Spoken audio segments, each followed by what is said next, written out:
Hi class, I hope your Module 2 is off to a good start. Before we get into standardized education, I wanted to make sure we took a few moments to go back over our mind maps that we did last week on learning theories. It was wonderful to see how supportive and encouraging you all were in the discussion boards last week. You also posed some very deep questions to one another when discussing your mind maps. For groups to be smart and for everyone to learn, it is important to create a classroom culture that is both supportive and open and thoughtfully critical in the questions you ask, like you did. We all learn and benefit from that sort of structure. I'm glad to see that already developing in our classroom. Now back to the mind maps. Rachel and I really enjoyed getting to go through all of your different mind maps. Many of you tried out a web-based tool like MindMeister to create digital mind maps, while others opted for the trusty old pen and paper and uploaded a picture of them. Both approaches are fine with me. Something that many of you picked up on is how the mind maps all look very different despite being based on the same readings. And I'll get Rachel to put an example up on the screen here.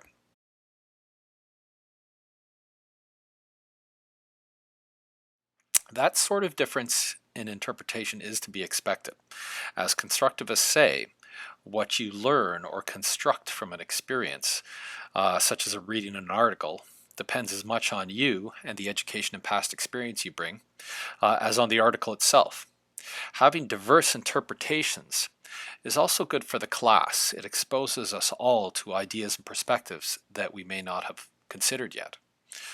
Another interesting trend was that many of you opted to look more at individual knowing than knowing theories more oriented towards collective processes.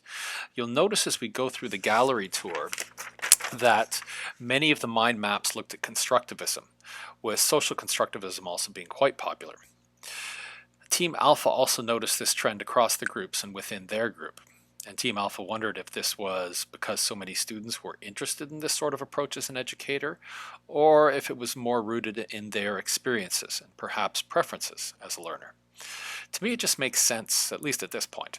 Western culture, including our own university, generally sees learning as an individual sort of property, not in terms of relational or collective processes.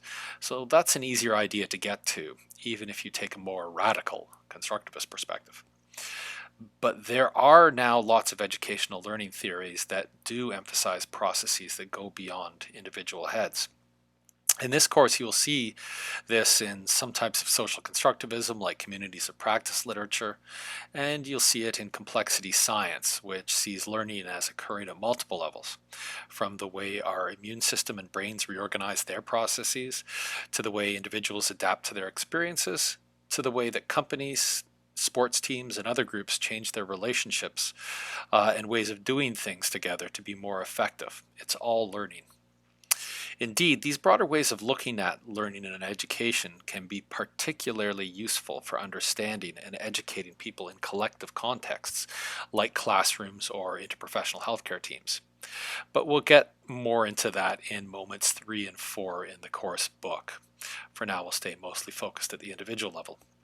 Okay, so now we're going to go to our little gallery tour of your mind map masterpieces. They will likely be a little blurry here, so I encourage you to pop onto the Brightspace discussion board if you want to look closer at any of them.